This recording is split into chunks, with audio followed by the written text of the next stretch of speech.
Alright, y'all. True crime. Damn, I didn't say it. We got True Crime Tuesday.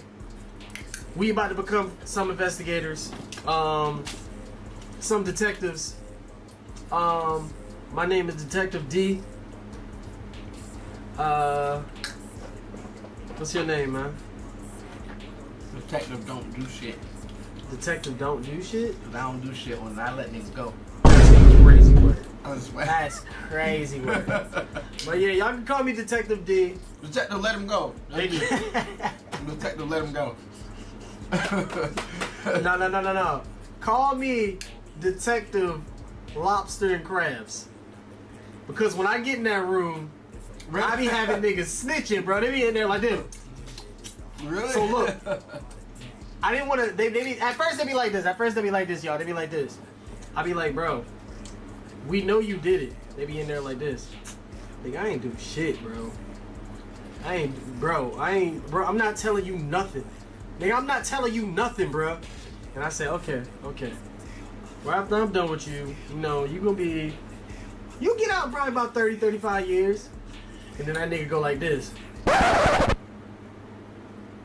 And it cut scenes. And when it come back, dude.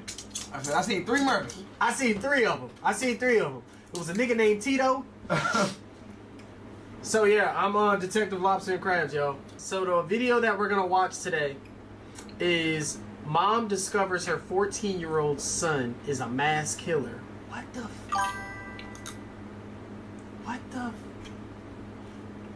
Bro, y'all need to whoop these kids' ass. We need to bring back whooping kids' ass, man. So y'all got y'all detective hats on? Detectives don't wear hats. Yeah, they do. A 14-year-old trying to make a name for himself in the game world. Right.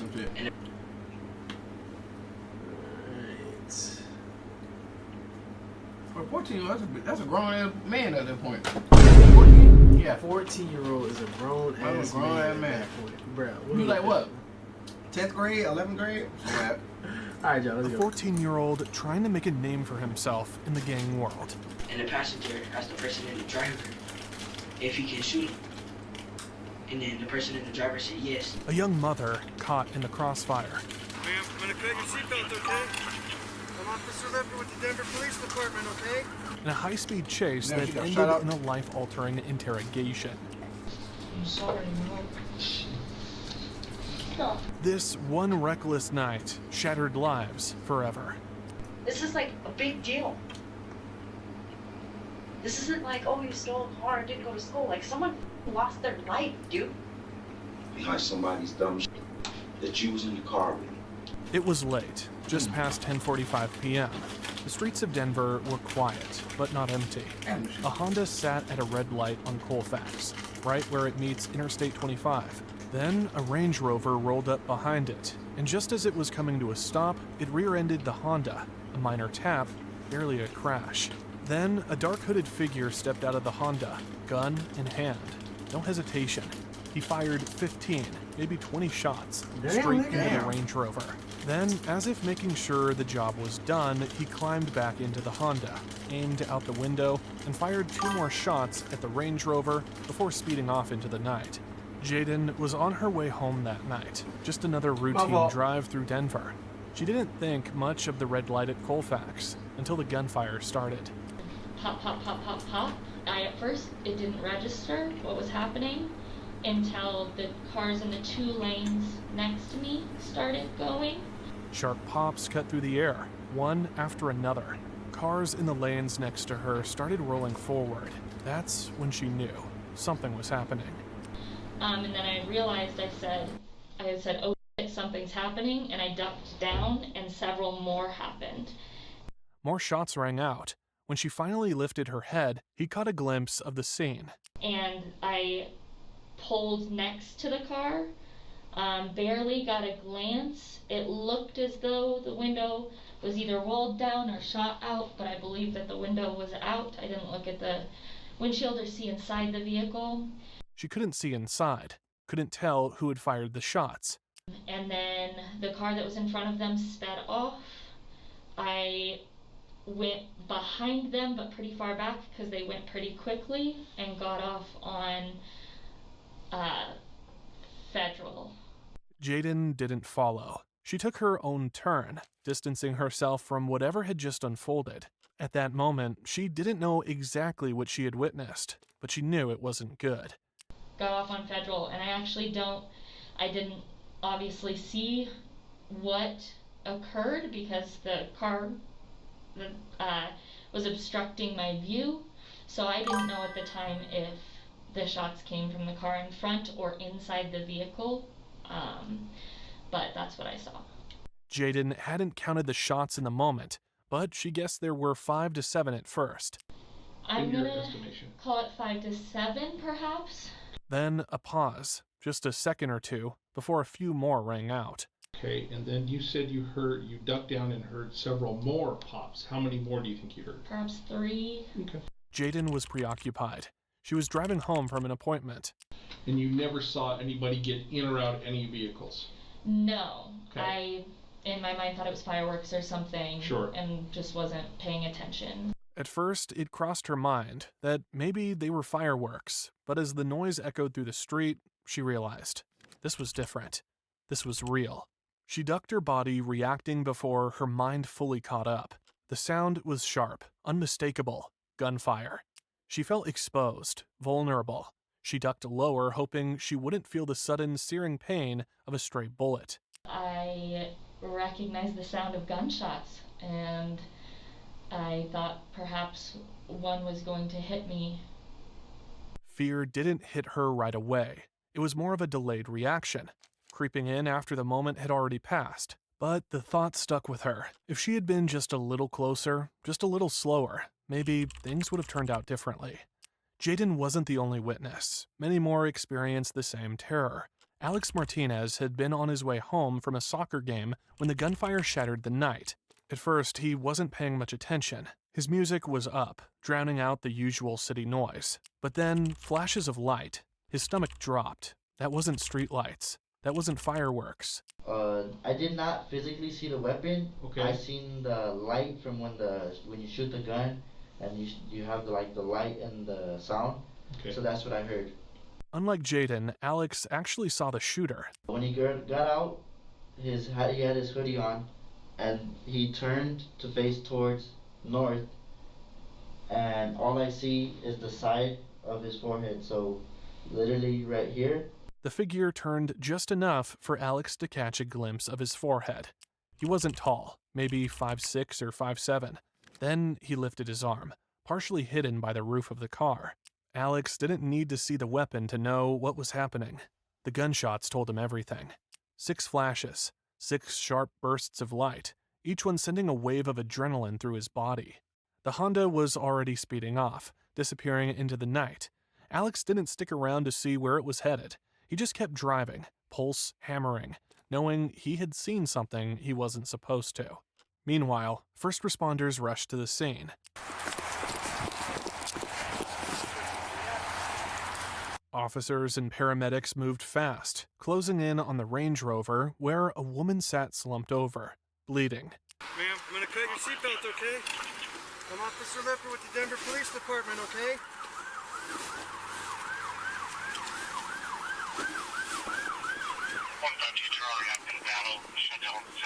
An officer pressed down on her wounds, trying to slow the bleeding.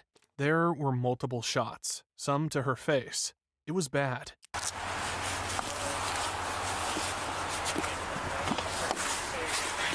Here, I'm just gonna keep some pressure on him, okay? Hey, she took quite a few, about 4 or 5 rounds to the face. It's just she the only victim? She's the only victim. She's only bleeding. They worked quickly, checking for an ID, searching her purse. See if I can find an ID in her purse. Yeah. I don't know how you want to do this. You want to put the seat back so we can get to her? One of them called out, trying to get a response. Nothing. What's your name? Can you tell me your name?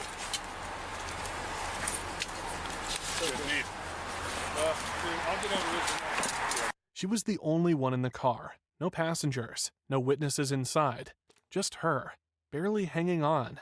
They tried adjusting the seat to reach her better, fumbling with the controls. Every second counted.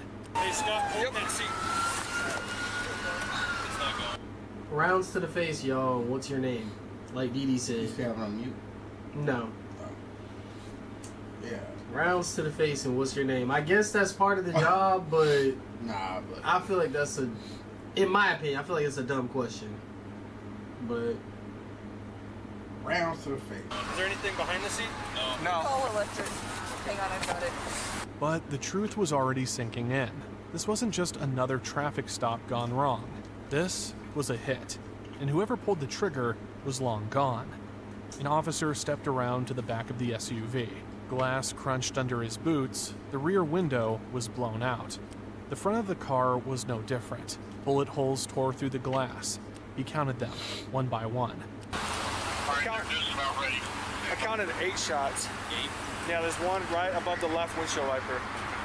So that's 2 out of, like right there. License plate, that's probably hers. That's the same one as the on the back. Okay, that's probably 8 shots, just in the windshield alone. Another officer searched the purse again. Nothing. No ID, no wallet, just an empty bag. Whoever she was, they had no name yet. Another officer called out for gloves. Hey, you got gloves? Nitrile gloves? I got one. There's just one here, pick it up, and there's one over here, pick it up. Are you okay? What's your target? I photographed it. Evidence needed collecting. Shell casings, bullet fragments, every piece mattered now. Finally, an officer found something in the car with her name on it. Might be a Pamela. Is that her birth? Yeah, I'm trying to find my ID. Is there more than anybody else? No, it's just one person. Could you hold that open while I look through it, please? y'all ain't got YouTube Red either. Her full name was Pamela Cabriales. She was just 32 years old. Pamela was heading home after dinner with a friend that night. Pamela worked as a real estate agent. She had no affiliations to any gangs, no criminal record. She was a hardworking mom to her 6-year-old son, Leo. Pamela Cabriales fought for days in the hospital, but the damage was too much. She didn't make it. Just like that, a mother was gone, and now there is a child left behind, waiting for someone who would never come home. Hours later, an officer recognizes the assailant's car from a previous incident involving shots being fired into a McDonald's. The teens allegedly led police on a short chase before crashing and running into a neighborhood where 2 of the suspects can be seen running down a sidewalk. The next day, a Denver police officer spotted a Honda linked to a different shooting, a gang-related incident at a McDonald's where multiple shots had been fired. At the time, the officer didn't realize this was the same vehicle connected to Pamela's murder, but the people inside needed to be questioned. When police tried to stop the car, the suspects took off.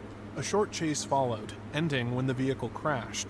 3 teens bailed out, sprinting through a quiet neighborhood, before making a quick about-face and running in the other direction. Surveillance cameras caught 2 of them running down a sidewalk before...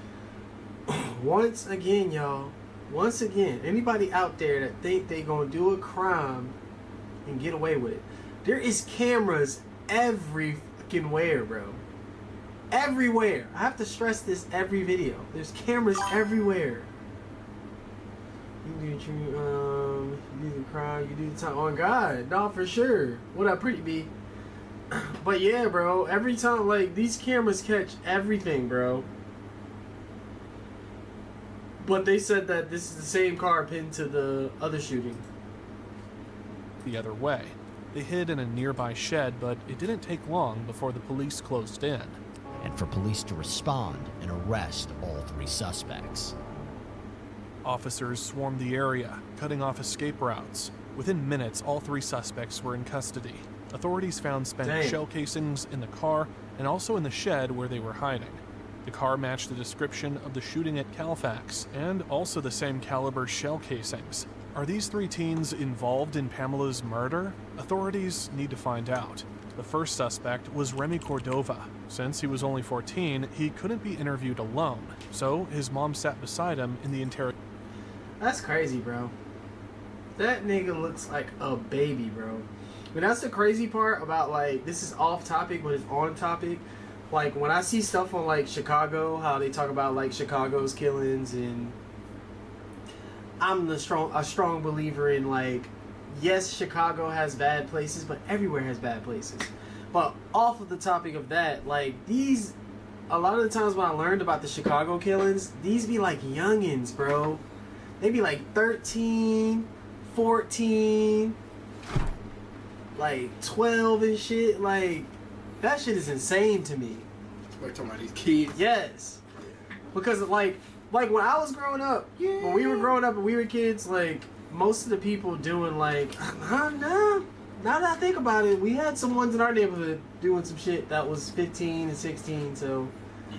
I guess it pretty much makes sense. But Those are my boys, man. like I said, it's always crazy to me that these like Chicago killers, and they be youngins, bruh.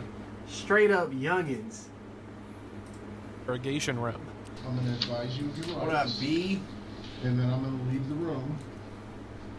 And you two need to talk about whether or not you want to talk about this investigation or not. Okay?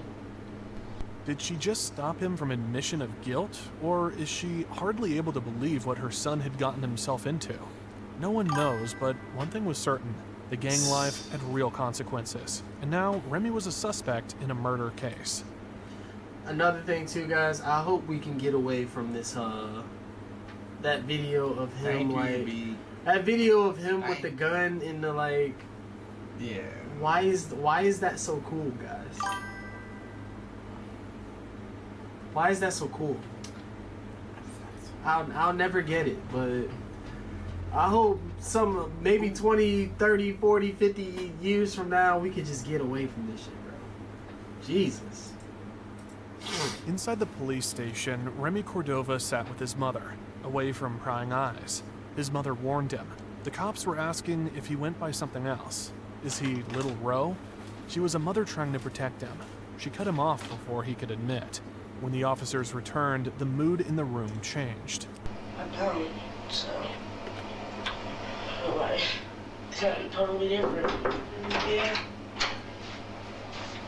Are you guys done talking? Yeah. I'm gonna turn the video back on, okay? Yes, sir. Do you have my phone number? The camera clicked back on, and it became obvious the mother knew that Remy was somehow involved. Yep. That was it. No explanations, no denials. Just a quick signature on the refusal form, and the interview was over. The officers shut off the video.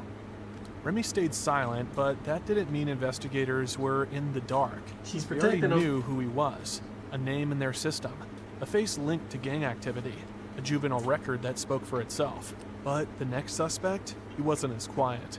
18-year-old Neshan Johnson, the driver of the Honda, had a lot more to say. The questions started right away. Where had he been? Who was he with? What happened that night? So, Neshan, I just want to figure out what's going on, what happened. If you could just kind of take me through the events tonight, where you were, what was going on, who you were with, and don't worry about your writing. You don't need to catch up. Just go and I'll catch up with you. I'm just taking down some things. Don't worry about any of that, okay? That's just for me. So if you want to just start, work backward or forward, however you want to do that. I mentioned westbound Colfax to I-25. Do you know what I'm talking about with that? No. Okay.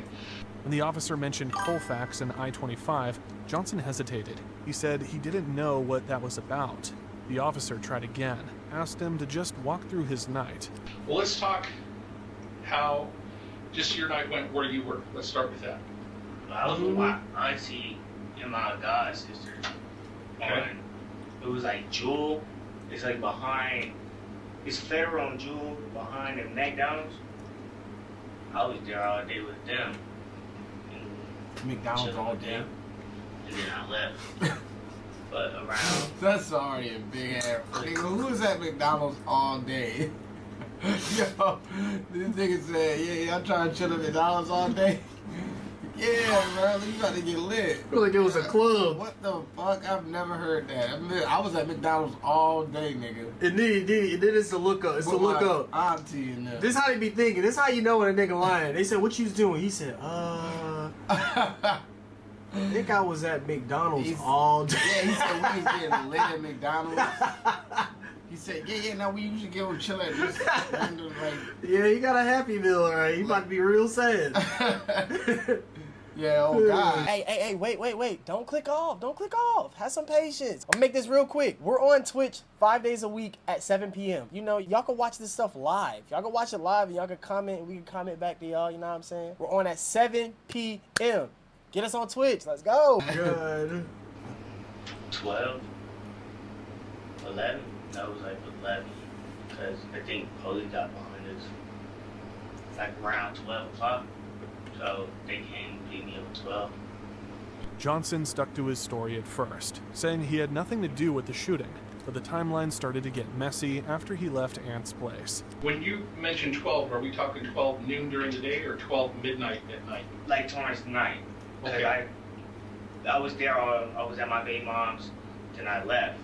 Then I went to my cousin's, and then my partners came to pick me up. That's when the police got behind them. He said his friend had picked him up around that time. He said he started texting his friend around 9:55, telling him to be ready, and by 11, they had to come pick him up. At first, he made it sound like it was just one person, but then he slipped, referring to they. The detective caught it immediately. Okay, and I asked it because you say they. When you say they, it leads me, and I'm not trying to trick you, I'm saying they leads me to believe there's more than one person. Yeah. If you're not saying he came to get me, you're saying they came to get me. So who's with him when he comes? He had a partner in the car. Okay. But I didn't know him, so I don't even deal with him. I wasn't even talking to him. So. Where was he sitting in the car? He was in the back seat. Okay. When I came out, by the time I came out, he was in the back seat. Is he black, white, or Hispanic? Yeah, to be honest, he looked white to me, you feel me? But I wasn't really paying attention. Okay. And is he kind of slim like yourself, or kind of husky or fat like huskier, me? Okay. I don't know. Did you catch his name? Nah. The detective kept digging, asking where the guy was sitting, what he looked like, if there were any weapons in the car. Johnson brushed it off, said he wasn't focused on that, but the detective wasn't buying it. The more Johnson talked, the more the details started changing, and it was only a matter of time before the whole thing started to unravel. Johnson tried to explain why he fled, saying the icy roads made it hard to stop. The detective wasn't convinced. He asked again why Johnson didn't just pull over. Why? Tell me more about why you didn't stop. Cause I don't have no driver's license, I ain't gonna lie, that's the only thing. If I had a driver's license, I'd pull it over, but I don't have no driver's license, so. Johnson admitted he didn't have a driver's license, and without it, he figured running was his best option. That led to more questions. When you see the police on the side of you, as you're driving, you make the turn, hit the curb, they light you up, you decide not to stop. When you notice the police, who notices them first, you or the other two guys in the car? To be honest, we all did, because they was right next to us. Tell me more about the conversation going on in the car about the 5-0 being next to you. And we were just like, police right next to us. I was like, I'm going home. Okay. He just wanted to get home. Then the detective shifted focus. What about the others in the car? He kept saying he was just trying to go home, but the detective wasn't letting up. He knew there was more to the story, and Johnson's version wasn't adding up. Did Lil Ro or the guy in the car talk about being on one, or being, if they had a heater in the car, or being concerned about the police bumping you guys up with anything in the car? Nah, see, they didn't tell me trying to worry about nothing. They was like, big bro, cool, you feel me? They was like, I guess they were trying to hide it from me. Cause I get on their ass, you feel me? If y'all doing something stupid, you feel me? Come to my house, nigga, we could eat, food, cheap, whatever y'all want, y'all can come to my house. Y'all don't have to go down, you feel me? Cause nigga, I just got through done doing that. Group home, foster home, so I don't want to be done in and out of jail. Nigga, I got 2 kids. I got 2 little girls, so nigga, anything, anybody younger than me, I take them under my wing and I try to show them anything better. Okay. And they know if they tell me anything stupid, I'm gonna go off on them. So that's probably the reason why they didn't tell me nothing, whatever they did. Okay. Before they came, cause I've been on their ass, and then I would even got in the car. Like, what is y'all doing? Okay. Like, come on, cuz, don't I'm mad they put me in a predicament. You sound like such a good guy. Don't put me in no predicament like that. But, Neshan insists that he had no idea what the others were up to.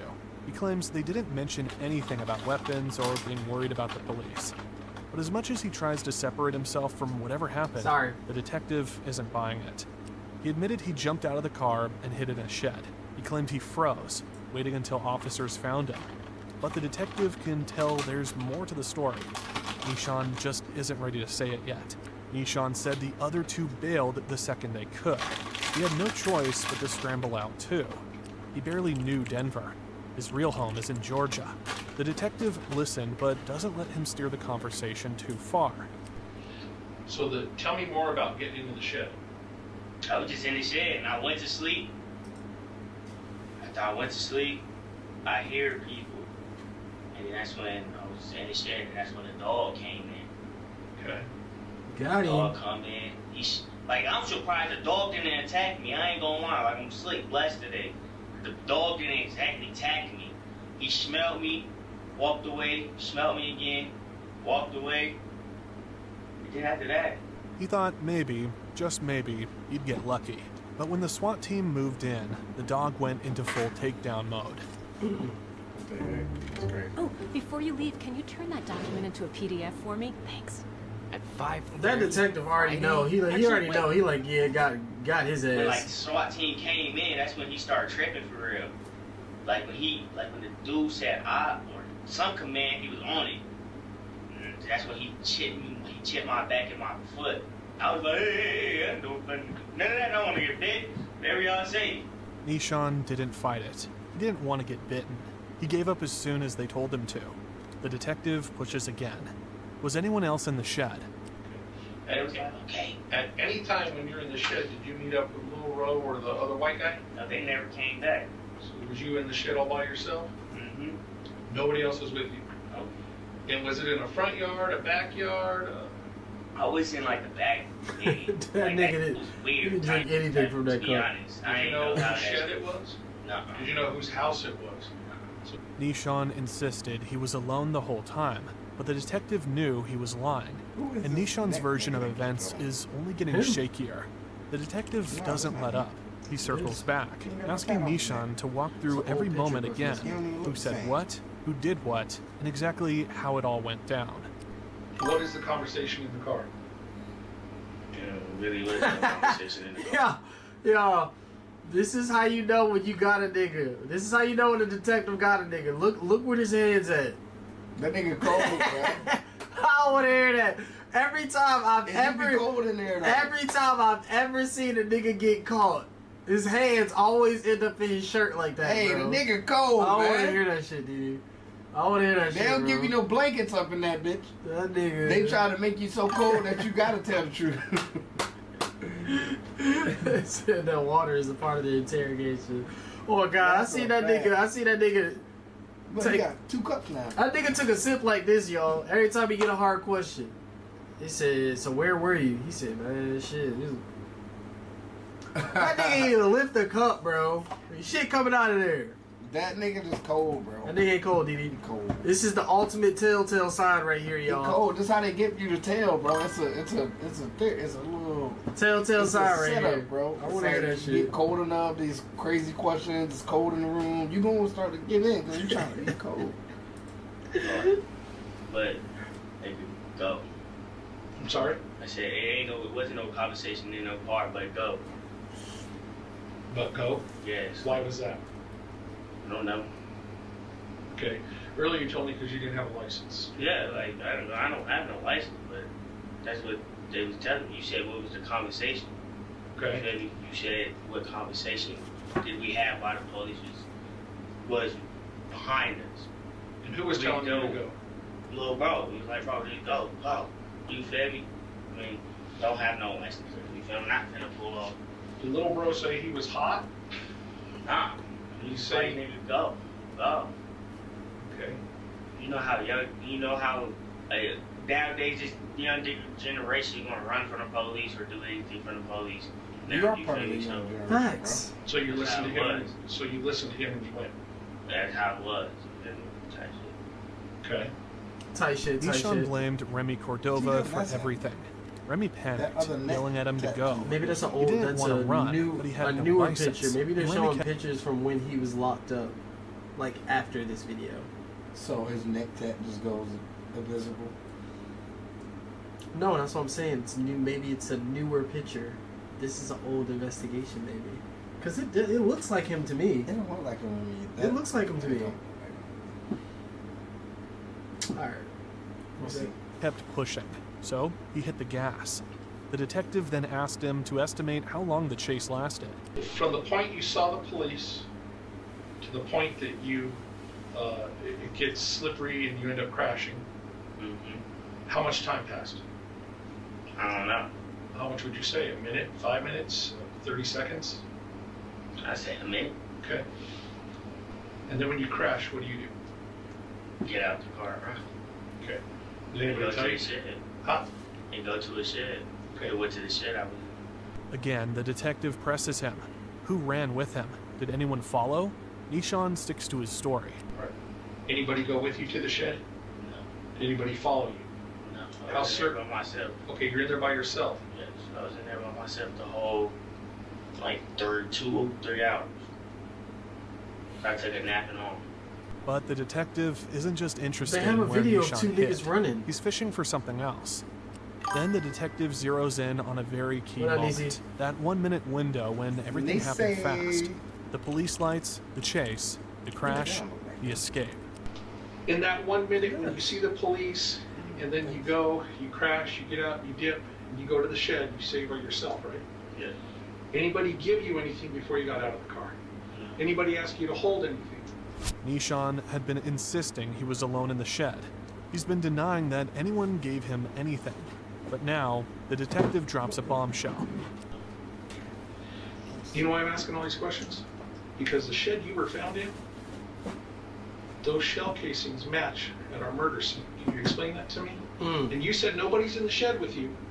Okay? You're in there by yourself.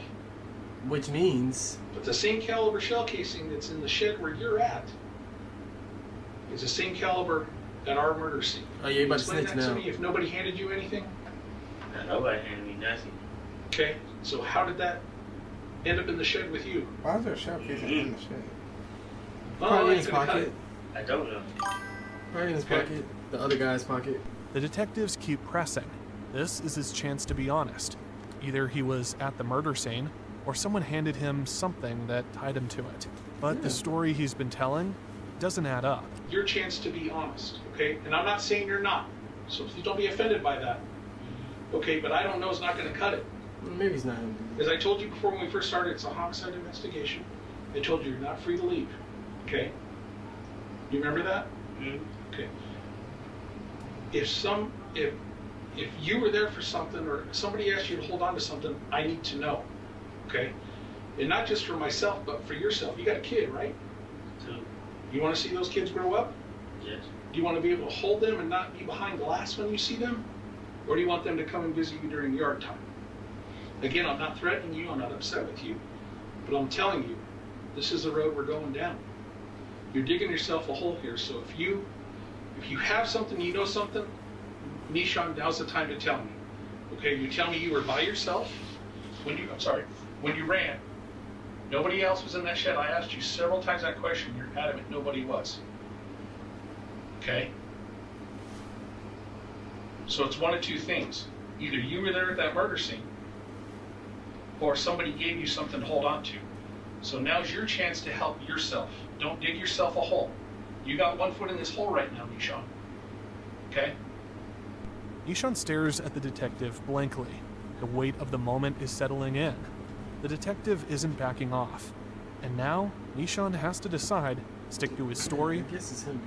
Meet Look-Tech AI glasses, your everyday smart companion. Or start talking. What would you like to do? You want to tell me who Snitch. gave you something, or if you were there, come clean and tell me. Be a bitch and snitch.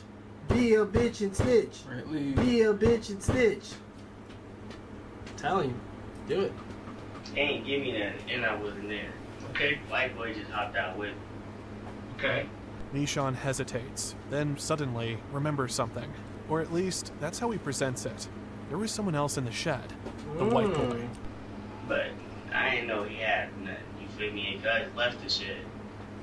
I'm sorry, he did what? He went in the shed with me, you feel me? He came in the shed with me. Oh. And, but then after that, Gus left, you feel me? That's why I was the only in there. Facts. You are still going to jail, buddy. Oh my God. Did all that lying just to turn around and say, yeah. Nah, think about it. There was somebody in the shed with me. Shit. Bro. They're asking you these questions because they already know, my nigga. Shut the fuck up. She was like, I don't know why it's not working. I did set it up. about to come in Just have to here. set it And up he on left. this And I wasn't finna just because it wasn't going nowhere. Okay. So I stayed in there. Right. On everything. He came in there with me. He dropped all the shells. And then after that, Gus was like, bro, the police, bro, and freaked out and left. The detective doesn't react, but he knows what's happening. This is what people do when they start feeling cornered. The story that was solid a few minutes ago begins to crack. Yep. Little details changing, rearranging. Neshan had been alone. Now, suddenly, he wasn't? He ain't tell me nothing on everything. He was, when we got in there, I was like hearing pennies. Like I thought it was pennies at first, because I didn't know what it was in his hand. And I was like, bro, stop. I was like, bro, stop before the police come in or something. Well, such a good Samaritan. I was like, alright, bro. And I didn't realize it was shells on there until police flashed the light. You feel me? But I thought it was something else, like he was playing with pennies or something. I was like, bro, stop. Like, bro, stop playing with that, bro. He was like, bro, it's my fault, bro. And then after that, nigga, when the police came, nigga, they were shells. So, and again, I think he dropped the shells and knew he was the police was finna come in and just leave. You feel me? Because he didn't tell me he was leaving, because I swear to God, I took a nap. I took a nap, and then when I heard, like, the dog, I woke up and I stood up. And the dog smelled me, passed me by. And that's what really tripped me out, when the dog just smelled me. He just left. I was like, White boy. Well, in my opinion, they already know the person that he was with had to do it. Because why were you trying to protect him so hard? By saying nobody was in the shed, nobody was in the shed, nobody was in the shed. Yeah. And then turning around and saying, yeah, he was in the shed. The person that you're So basically... What he took a nap while he was chilling behind McDonald's. Oh, He did God. something. We thought he was at McDonald's all day, man. But nah, they already know now, why are you protecting this guy so hard? He gotta be a big part. Thought that He nigga didn't was just eating a hide in big the shed double all with him. night. He brought something with him. He thought White Boy was messing around, playing with pennies. But now, thinking back, he realizes it wasn't pennies. It was shell casings. The detectives let the silence hang for a moment, watching Neshan piece it together in real time. First, he was alone. Now, White Boy was there. First, nobody gave him anything. Now, White Boy might have dropped something. First, he just sat in the shed. Now, he took a nap and woke up to police lights and a K9 sniffing him out. Neshan is unraveling, and the detective knew it. The story is changing too fast. He kept pushing, kept peeling back these layers. Neshan is bound to slip up again. And when he does, the truth, whatever it is, will come spilling out. Neshan's story takes another turn. At first, there were no weapons. Now suddenly, he remembers hearing about one. Did you ever see any guns? Did they ever talk about heaters they had? nah, they had a gun in the back seat. Tell me about that. But I don't know what type of gun it was. That's okay. I just, Tell he me was about like, that. we got a gun in the back seat. I was like, Hold on. Who said that? the white dude in the back. He was like, you know, I got a gun in the back seat. And I was like, that's cool for you. And I can't drive. I'm like, I wasn't really paying attention to that. I was really just trying I got this gun in the back seat. this gun in the back And seat. that's when I, like, right when we was at the light. Is this when the 50 pulls up or No, before? So tell me more about that. How does that conversation come up? I walked in. I walked in. The detective lets him talk, lets him spin the story out, but the contradictions are stacking up. First, he was alone. Then, White Boy was there. First, no weapons. Now there was at least one. And the way Neshan describes it, like he was just some guy along for the ride, not paying attention, doesn't sit right. The bro was on the phone. With who? I don't even know. Okay, what was he saying? He was saying after he had dropped me off, he was gonna go over there. After hours of questioning, the detective knew they aren't getting much more from Neshan. He's not cracking, but he's not exactly holding steady either. His story keeps bending, shifting, reshaping itself under pressure. If they want answers, they'll have to look elsewhere. So they move on. The next person in line, the so-called white guy. If Neshan was telling the truth, at least this time, then this other teen might have more pieces of the puzzle. Maybe his version of events might clear things up. Now, since he's a minor, his mother and stepfather were present at the time of the interview. Remember, Remy and Neshan both denied any involvement in the shooting, but when asked about the night in question, the teen comes clean. Just kind of run me through, when I mentioned this, this location, do you know what I'm talking about? That Colfax and I-25? Tonight? Or what happened last night? Can you take me through that, just from the beginning there? Who you were with, what was going on? Some of my friends. Okay. He was driving. Right down on 25, whatever. And then we stopped, and then the car hit us in the back, smacked us. And then my friend in the front, he asked the person in the driver's seat if he could shoot at him. And he hopped out and started shooting at him. Okay. The detective pushes for details, repeating what he heard to make sure he's getting it. All over a fucking... We're hitting the back. Hitting him in the back? Yeah. So this was just like, they just got out and just shot a random person, my nigga? Oh my God. This is why, guys, I practice to try to stop having road rage. Because I know how people can piss y'all off and shit. And piss me off on the road. If somebody stop and you see that door open, make sure y'all clutch y'all thing. Just don't Just even. in case. Oh no, bro. This is, like I said, this is why I practiced. I really practiced to try not to have road rage. Because people do dumb shit on the road and it ain't worth it. Yeah, you got anger issues. No, you do, nigga. What? Right. I'm the last I hear you quite. You just said So, something happened on the road the other day. if I have this wrong correctly, you said you were stopped at a light. That was on the road. Like, someone came from behind us and smacked us with their car. Okay. And then that's when my friend and the passenger asked the person in the driver if he can shoot him. And then the person in the driver said yes, and then he hopped out and shot him. And then he drove off. Okay. Now the detective zeroes in on who was involved. How many people were in the car with you? 2. So there was how many total, including yourself? 2. Including 3. 3? Yeah. Okay. Where were you seated? I was in the back seat. Okay. Who was driving? My friend's friend. Okay. Do you know his name? Do you know what he looks like? The leg tapping. Yes. If you saw a photo of him, do you think you could ID him? Yeah. Okay. Can you tell me if he was black, white, Hispanic? Black. Okay. About how old was he? 19. Okay. Anything identifying about him? Scars, marks, tattoos, facial hair, piercings? Right here. Okay, what was that? He has a big tattoo right here. A big tattoo right there? Yes. The detective takes it all in. It's a casual conversation about murder at a traffic light. It's messy, and they'll need more to untangle it. The car behind you guys smacked into you. Yes.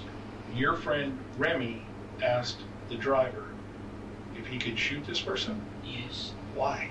I don't know. He just asked him and he said yes. Okay. And when he started letting off, I told him to get back in the car.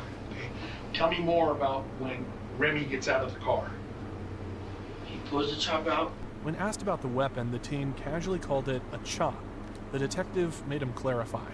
So you say the chop. I know what that is. Aaron, your mom may know what that is. People watching this later on may not know what that is. What is a chop? AR-15. AR-15? Yeah, AR? Oh my God. What color was that? Black. He claimed he never got out of the car. At any time did you get out of the car? No, I told him to get back in the car. Okay. Chop. I know, I heard of a And chop what does up. he do? Tell me more He about just that. kept shooting and then he finally got back in. Okay. After I started yelling at us. Okay, how many times did he shoot? He let off like 7 rounds. Okay. Remembering the exact number of shots fired is an odd detail to remember. The detective leaned in. Did anybody pick up anything there on the street? Did you Did anybody pick up anything? Anything fall? Foam, bullets, anything from the car fall out of the car that anybody picked up?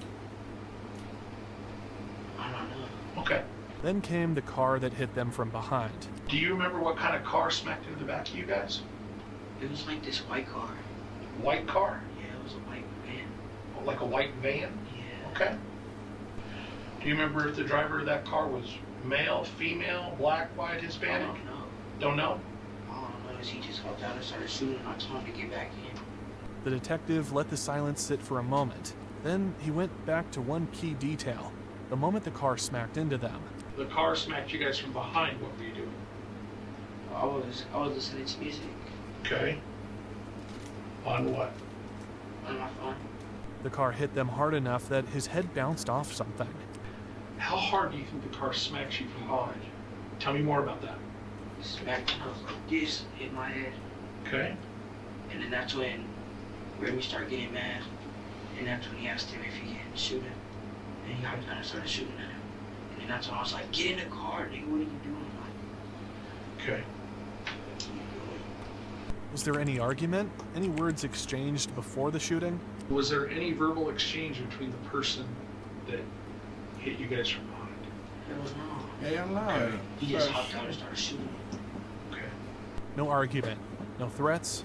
Just immediate That's just gunfire? reckless, It bro. didn't make Guns. sense. Then they moved on to the car itself. Car you were in, how many times you been in that car? Like the second time. Okay. When was the first time? Like a couple days before that. Okay. Whose car is it? I don't even know. Okay, fair enough. So the car smacks you guys. What do you do after Remy gets back in the car? Told him to get in I the know it's a car. bad habit. And then the person in the driver skirted off down Colfax. Okay. The detective didn't rush him. He let the teen talk, let the details spill out naturally. They left the scene, heading down Colfax. Where do you guys go down Colfax? To where? No, I don't know exactly where we went to his empty's house, but we went down Colfax. How far? Like we just went straight down until we got to like Union. Okay. And then what do you do? That's when we went to his auntie's house. Okay. Where does the auntie live? I look, you don't remember. I was sleeping. Okay. Were you asleep when you pulled up? Yeah. That was another piece of the puzzle. The teen was claiming he was asleep again. Then they moved on to the gun. Remy shoots. What does he do with the AR? Puts it in the car. Where at in the car? He put it in the back seat. Okay. Where you're at? Yeah, on the left side. All right. The detective took that in. So the gun had been inches away from him. He asked again, where had he been sitting? Where are you seated? On the right side. Behind the driver or behind Remy? Behind the passenger. Okay, so you're behind Remy. At first he puts it in the car and he has it next to him, like right here on the floor. Okay. And then he puts it into the back when we're going down Colfax. After the shooting? Yeah, after when we get closer to his auntie's house. Okay. But that's when I just fell asleep. I don't really remember nothing else. The detective made a note. That was 3 times now the teen had claimed to be asleep, but there was still more to ask. At any time last night, Saturday night, baby mama's house, driving up before you fell asleep, did you ever handle that AR? Meaning hold it, touch it? No. If I print it, am I going to find your fingerprints of your DNA on that gun? No. Okay. I didn't handle that gun. Okay. I might have pushed it over, but I was not handling that gun. Okay. Because Remy, that's his gun. All right. If they found his prints, it would only be because he had pushed it out of his way. If you would have pushed it over and touched it, what part would you have touched so I know? Like on the top, like On the stock, they call it the stock on the top. right here, like it's like right here, like Okay. next to the trigger, like you know the little piece that comes down like this. Yes, sir. Yeah, like right there, because I had to move it away from me. I pushed it over, Okay. and that's where my prints would be. Okay. Then the detective moved on to the atmosphere in the car. Before you fall asleep, what's the discussion in the car about what just happened? They don't even say nothing. They're not even talking. Okay. At any point, even after Auntie's house, do you guys talk about this? No, because I got woken up to getting yelled at. The cops were chasing us. Okay. And then that's when we crashed. No one spoke about what just happened. No arguing, no panic, just nothing. And then the chase. These kids is reckless, bro. Just shot up a car and you went to sleep? Yeah. He was like, bro, the cops are chasing us. They're behind us, bro. They're behind us. And then I had woken up and I was sleeping in the back. And I was like, what? And I looked behind us and the cop is right behind us, following us. And then the driver starts going fast. And then the cop turns the lights on. And then we go down this one street and we hit a big pothole. And then that's when the car went up and then he lost control. And then I don't even remember. All I know is I just got out the car. Okay. The next thing he knew, he was outside the wreck, standing in the street. I started walking up the block. Did you walk or run? And if you ran, that's okay. I started walking. The other two, Remy, he was running. I was just jogging. I was okay. Because, like, I didn't know he did something. I don't know he did something. Like, well, hold on a minute. Like, I didn't know something that bad happened. I didn't know someone got killed. Well, but he fired an AR into a car. I know. Yeah, facts. I don't know. Facts. Okay, fair enough. He said he was trying to aim towards the engine. Okay. That was the excuse. That was the plan. Take out the car, not the person inside. But was that true? Did Remy really think that? Or was it just something to say after the fact? You walk off. Why don't you stay there? Because, like, there's guns in the car. I'm not even gonna lie to you, it was a stolen car. I didn't know that until a couple of days before, like yesterday. So that's why I was jogging. And then to run this back, he's the one that they said, he's the one that the first guy said shot. He was the shooter, right? Yeah, I think the first guy said that he was the shooter, Remy. Cause he's Remy, right? No, he's a white guy. Or white boy, which is Remy. No. No? Remy's the little boy. I'm kind of confused. Yeah. That's why you were what? I was jogging up the street. Okay. Like I didn't take off how they was running because they was running fast. I would just like speed walking. He didn't sprint like the others, but he wasn't about to stand there and wait for the cops to grab him. You meet up with either Remy or the driver? Yeah, the driver. Tell me about that. I met him when I was walking. I saw him in the alleyway. Okay, where was he? He was in that little alleyway where he was just in the alleyway and I just saw him walking. Okay. Where did you guys go? I kept walking. I was just like, there's a cops all throughout the block. Like, well, he tells me that he's with you. He said that to you. Yeah. Okay. So he says you guys went in the alleyway. Where were you guys? We was in the alleyway. Okay. That's where I saw him first, but then after that we went out of the alleyway into the neighborhood. Okay, tell me more about going in the neighborhood. We started walking through the neighborhood. Okay, where do you go? I don't know, over there in Lakewood, but we were just walking around the blocks and we just seen there was cops on every single block. Okay. Where were you found? I was found in the alleyway. Okay. In what? It's the alleyway. I was just walking down the alleyway and they told me to freeze and get on my knees. Let me get to the point. Were you in a shed? Yes or no? No. Never in a shed? No, I wasn't in the shed. I might have been in someone's backyard, but I was not in the shed. Okay, if you were in a backyard, who were you with? I was with the driver. Okay. What'd you and the driver discuss? We didn't discuss nothing. I was just like, bro, I'm not finna get in trouble for this. And I just walked out the alleyway. I was like, I do not care. Like, bro, I didn't do shit. Okay. But like, what am I getting in trouble for? Y'all do. Okay. And I apologize about earlier about the hypothermia. That's not you. That's my fault. Okay. So I apologize about that. Okay. Because I was like, because we're standing in the backyard and I'm like, bro, you sound dumb if you think we're gonna get away. There's cops on every single block. You sound stupid. So I'm like, sound stupid. He stays there in the backyard. I'm like, all right, bro, peace out. I walk out of the alleyway. They got me. Okay. I didn't do nothing, so I'm gonna be like, all right, freely. Like. The detective stepped out, leaving the teen alone with his mom and stepdad. There was no sugarcoating it, no soft words to ease him into what was coming. They laid it all out in front of him. Yeah, you're gonna end up doing time over someone else's board. How am I I do a time officer? Because Watch. someone died. Someone You don't- died. you This don't isn't. This process isn't. that. You don't It process doesn't that. matter what you know or what you think you didn't know. Someone died last night. And these niggas got caught immediately. Someone died. This isn't a Last game. night. This is like a big deal. Oh no. Cause I think they said she stayed alive for a little bit. So I don't know.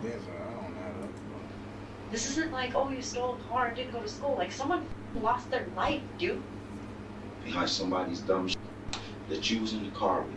His stepdad piled on, calling out the choices that got him here. Riding around thinking that this is hot shit.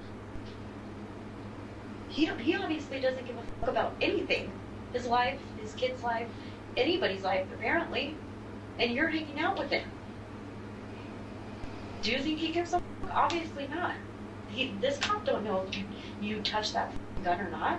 The cops didn't know if he touched the gun or not. Maybe he didn't, but that wasn't the point anymore. The point was, he was tied to something bigger than he ever expected.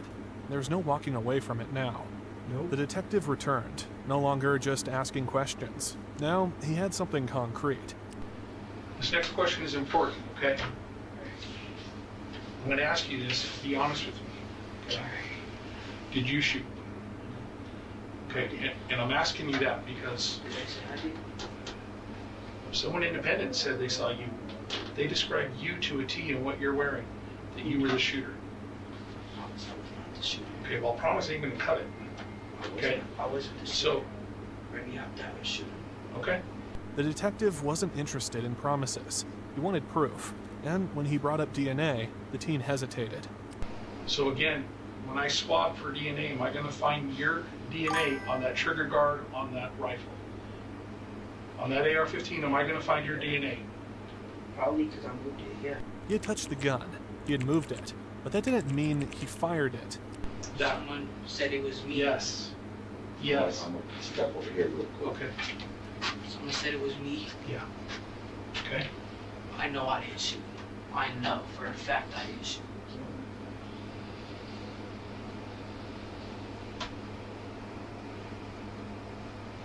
The weight of the accusation started to sink in. His mother couldn't control her emotions any longer. Help me explain why I should believe you. I mean, you don't have to believe me, but... No, he has to believe, dog. That's the thing. All right. He repeated it again, almost to himself this time. He knew he didn't shoot. Look, Listen to me. I know I didn't shoot that gun. I know I didn't because he even asked Neshan if he can shoot before he even shot the gun and hopped out. The detective told him point blank he wasn't buying his whole sleeping story. A shooting had just happened. Someone was dead, and the teen expected him to believe he fell asleep. And he And all those sleeping in the times, car. Ain't no How way. many times after that have you fallen asleep? I know, Because his you know how poor many people mom. sat in that chair and told me the same thing you're telling me? Because I don't believe you.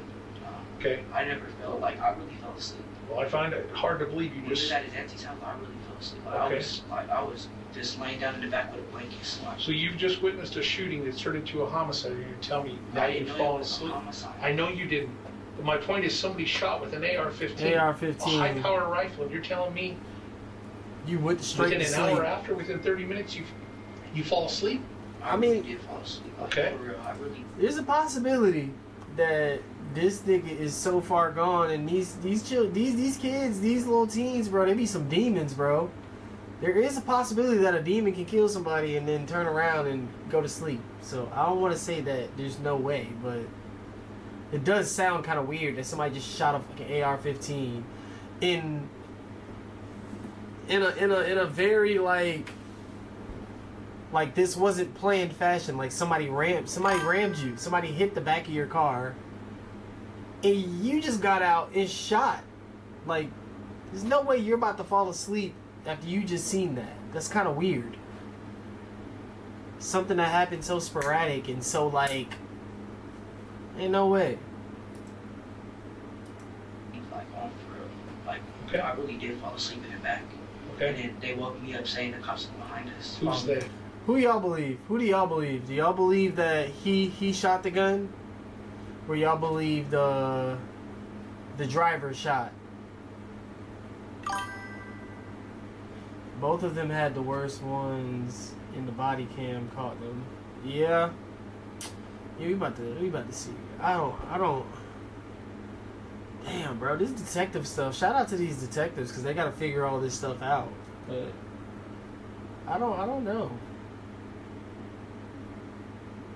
Yeah, I don't know who did it. They both like snitching on each other. Yes. Remy and Neshan. Did you ask him to stop? Huh? Did you ask them to Yes. stop? I was like, bro, why are you going so fast? He was just going fast. Tell me more about that. And he just going fast, and he just smacking everything in his way. And then we get to this one, the main street, and we go down. It's a hill.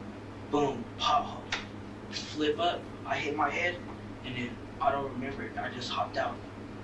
Okay. Like all I know is I just started like flying around in the car, hitting my head on everything. All right.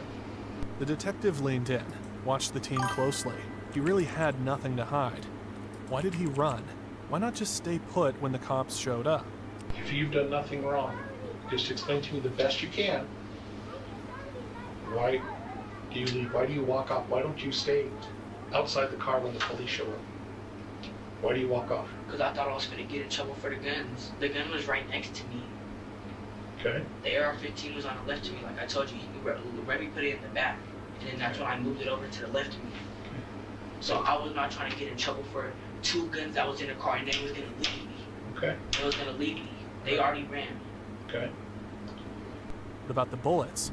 Had he picked up any casings? How about any casings, any live rounds did you pick up or have on your person or in your possession? I found some 22s on the floor, and I picked them up and put them in my pocket. Tell me more about that. Why? That's it. Just I found some. Why? Okay. What'd you do with them? I put it in my pocket. And then what'd you do with them? Nothing. They were just in my pocket. Okay. Did you ever see the driver where you're calling Neshan? Did you ever see him with him? Okay, guys. Why would you put the 22s in your... Why would you put them in your pocket, Didi? If you got out the car and started running, why would you put the bullets in your pocket? Would you put them in your... Both of their asses up. Why would you put it in your pocket? I'm trying... All 3 of their asses. I'm trying to be devil's advocate right now. Why would I put the casings in my pocket? I would put the casings in my pocket so that when they look through the car, they didn't... It's no casing. But the gun is still in the car.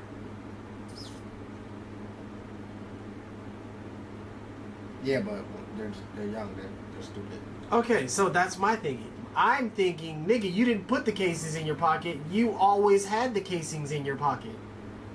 That's what I'm thinking. No, you put the casings. He ain't put the casings in his pocket. Casings is after you shoot it. Oh, my bad. Casings fly off after you shoot it. If you didn't shoot the gun, why would you put the casings in your pocket? Well, he's still with him, so... But why would you put the...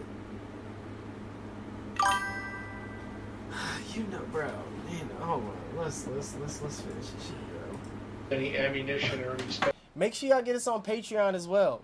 If y'all want to get exclusive content and also videos that go to YouTube, but you want to get it a little bit earlier, get us on Patreon at Dim Street. Spent shell casings. You know what spent shell casings are? Like after you done shooting. I think I had the 223s. Huh? I had the 223s from the AR-15. Who did? You got 223s, don't you? Sean. Why It did was he? all through the car. You know, I guess some of them landed on him. Okay. Did you have any?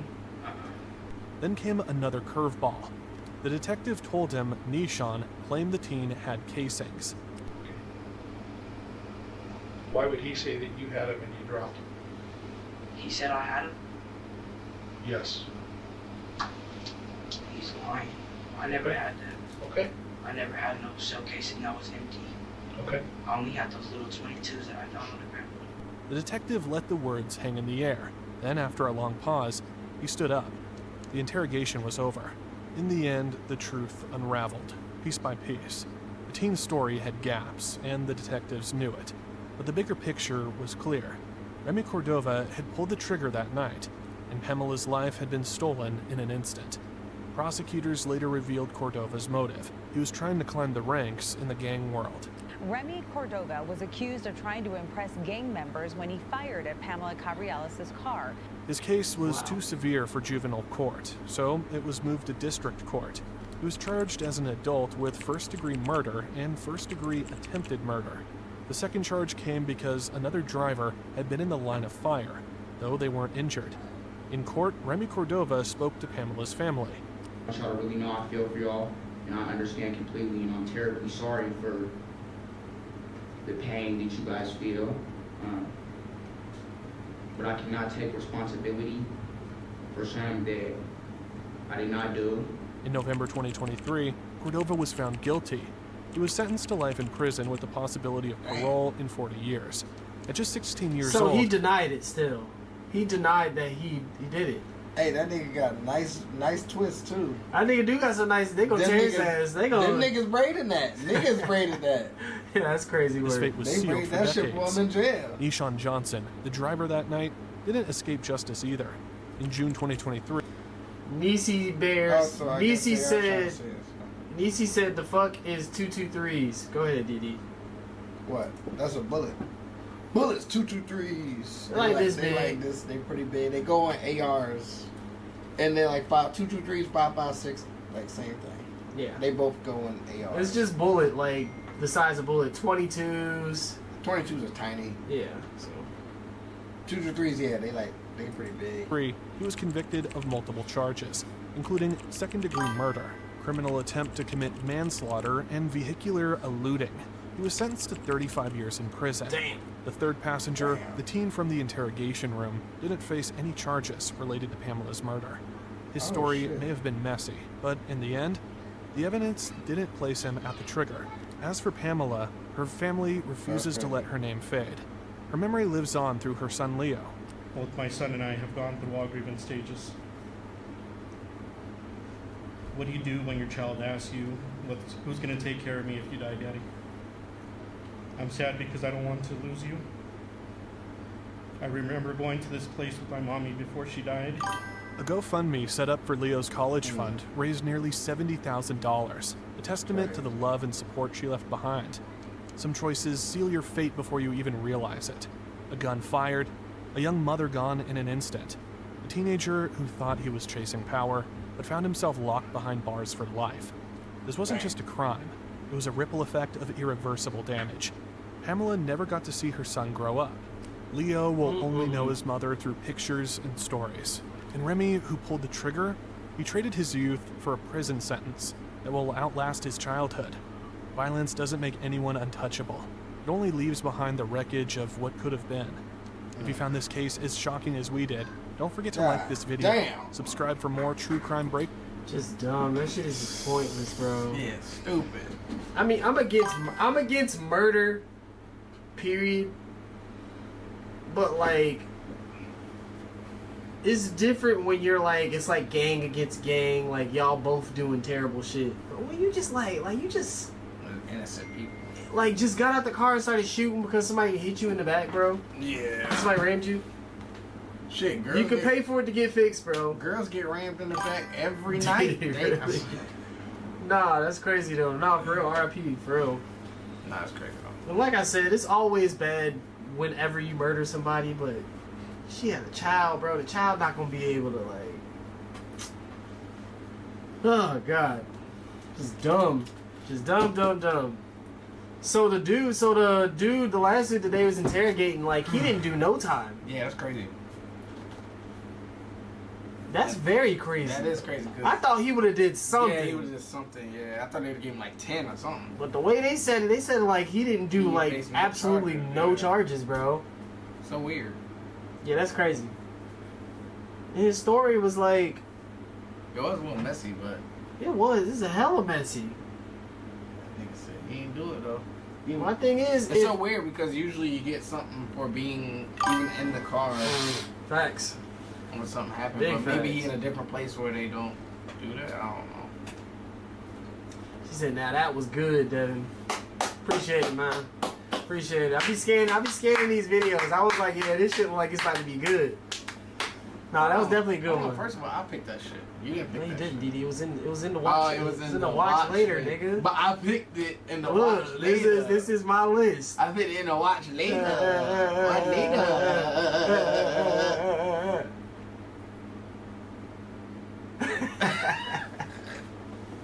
Woo! Oh, shiznat. W stream. Oh my god. W in the chat. But no, bro, it's they could have gave that nigga 5 years or something. Shit. Nah, I just don't get why another nigga would shoot and you would pick up his casings, and he shot. If he didn't pick up the casings, in I would have one said, car, nigga, you get charged for every casing you picked up. Oh my How many you God. had in your pocket? Oh my god, bro, like I say, oh, you had 10 in your pocket? I just don't get why he would That's pick up the 50 casings. years. Car I'll give you keys, car keys, car five a keys, case. car keys. Daddy here? Car keys, car keys. What? Wait, who's Oh. Why? Why? Thank you. You gotta go somewhere? My car keys. Oh, your car keys. Your car keys are over there, I think. I didn't see him over there. What's it say? You saw him in your pocket. You still in your pocket? No, I don't think they're in my pocket no more. Don't mind. Wait, I don't know who got your car. Yeah, y'all keys, I put them somewhere in there. Oh, Lord. Hold on. Let me check my bag real quick. Check my bag. Take your monkey head keys, boy. Yeah, they over there. They over there somewhere? Yeah. Somebody say, hey, my mom. Hey. What's up? They say, hey, grandma. Hey. Grandma nuts. Oh You know my what? god, bro. He's not lying though. Y'all know when the game Candyland, the old Candyland, when we used to play when we was kids, the grandma's name is Nuts. So her name was Grandma Nuts. So we used to get in trouble because we used to walk around the house like Grandma Nuts, and our grandma thought we were saying Grab My Nuts.